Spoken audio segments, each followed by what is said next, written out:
Today, a New Orleans East facility is getting ready to play a key role in a new project for NASA. NASA has announced the Michoud Assembly Facility will help build part of NASA's new heavy lift rocket.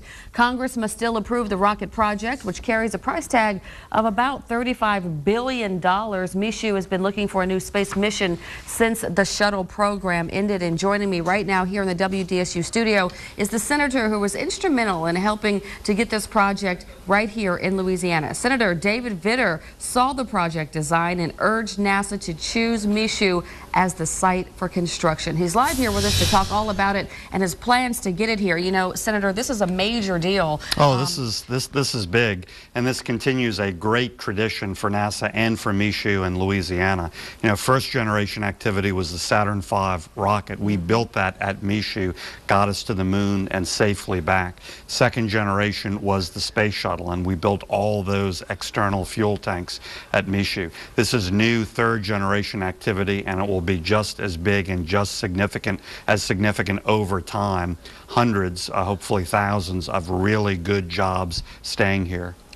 Because at one point we were in jeopardy of not even knowing what was going to happen at that Michoud facility. Yeah, with the space shuttle winding down and with a big question mark for the future, there was a potential huge job loss. Now this fills that gap. There will still be a dip in employment because of timing, because space shuttle is over and this isn't fully developed yet.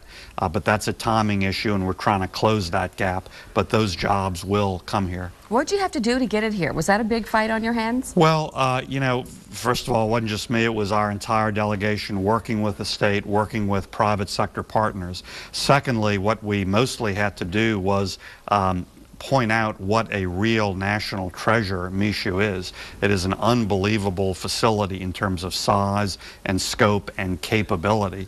And so it really sold itself. But in addition, in the last 5 years in particular, everyone working on this has really made Michoud even better and advanced that capability.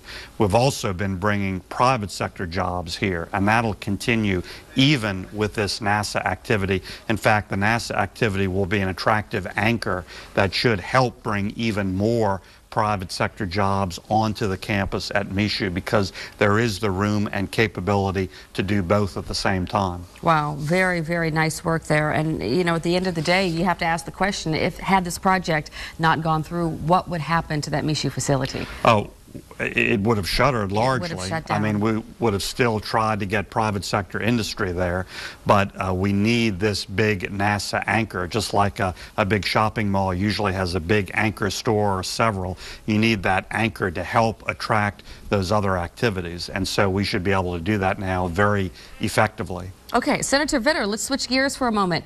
You're saying that President Obama's administration is causing a lease sales drop in offshore drilling sales. Explain. Yeah, well, unfortunately, that's the fact of it. Lease revenue to the federal government has gone down from over $10 billion a year ago to zero now. That's a major source of revenue for the federal government. In fact, all royalties on production, on energy production domestically, that's the second biggest source of revenue to the federal government after only the income tax. So it's a big source of revenue, and it's gone through the floor. And it's gone through the floor for a very simple reason: the Gulf shutdown. The permit logjam. We have an extreme slowdown in the Gulf. Lease sales are a trickle instead of a steady flow.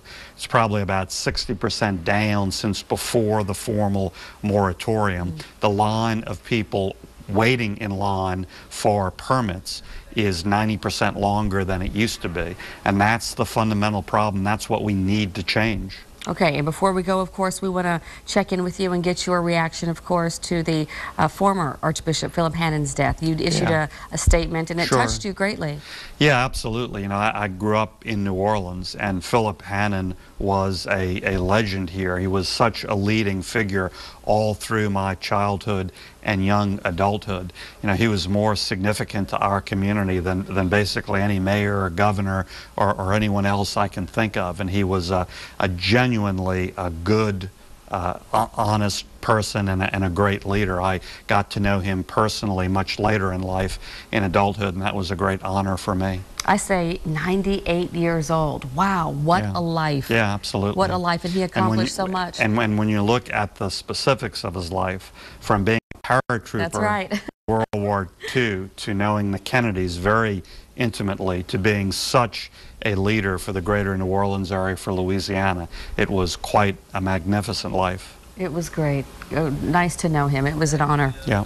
All right, Senator. Well, it's a pleasure. Thank you, for Camille, coming in very this much. morning. Keep us posted on that Michoud plant. We'll Absolutely. keep in touch with you. Okay. Thank you.